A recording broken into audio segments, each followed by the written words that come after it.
बिस्मिल्लाहिर्रहमानिर्रहीम, अस्सलाम वालेकुम। वेलकम टू माय चैनल दावत इस्लाम। मैं हूं आपका दोस्त शफकत अली ऑफिशियल। उम्मीद करता हूं कि आप सब लोग ईमान के आला दर्जे पे होंगे।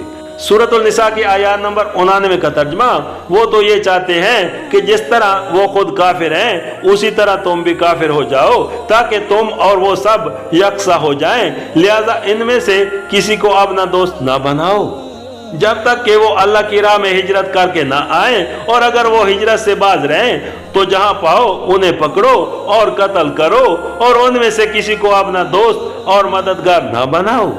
सूरतुल निसा हाशिया नंबर 118। ये हुक्म उन मुनाफिक मुसलमानों का है जो बरसर जंग काफिर कौम से तल्लक रखते हो और इस्लामी हुकूमत के खिलाफ मुआहदाना कार्रवाइयों में अमलन हिस्सा लें।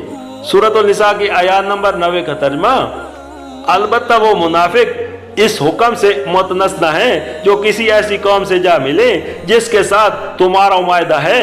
इसी तरह वो मुनाफिक भी मुतनस्ना है जो तुम्हारे पास आते हैं और लड़ाई से दिल बर्दाश्ता है, ना तुमसे लड़ना चाहते हैं ना अपनी कौम से।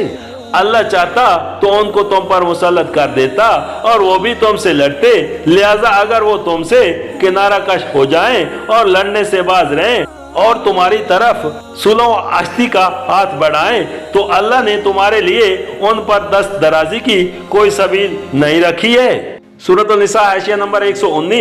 ये अतनसना इस हुक्म से नहीं है कि इन्हें दोस्त और मददगार ना बनाया जाए, बल्कि इस हुक्म से है कि इन्हें पकड़ो और मारा जाए। मतलब ये है कि अगर ये वाजिबुल कत्ल मुनाफिक किसी ऐसी काफिर कौम के हदूद में जा पनाह लें जिसके साथ इस्लामी हुकूमत का मुआहदा हो चुका हो, तो उसके इलाके में उनका तक़ुब नहीं किया जाएगा। ना ही ये जायज होगा कि दारुल इस्लाम का कोई मुसलमान गैर जानबदार मुल्क में किसी वाजिबुल कत्ल मुनाफिक को पाए और उसे मार डाले।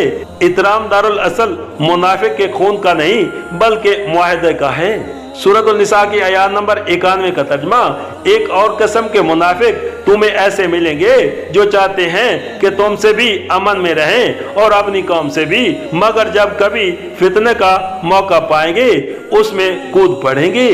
ऐसे लोग अगर तुम्हारे मुकाबले से बाज न रहें और सुलह सलामती तुम्हारे आगे पेश न करें और अपने हाथ न रोकें, तो जहां वो मिले उन्हें पकड़ो और मारो। उन पर हाथ उठाने के लिए हमने तुम्हें खुली हुज्जत दे दी है।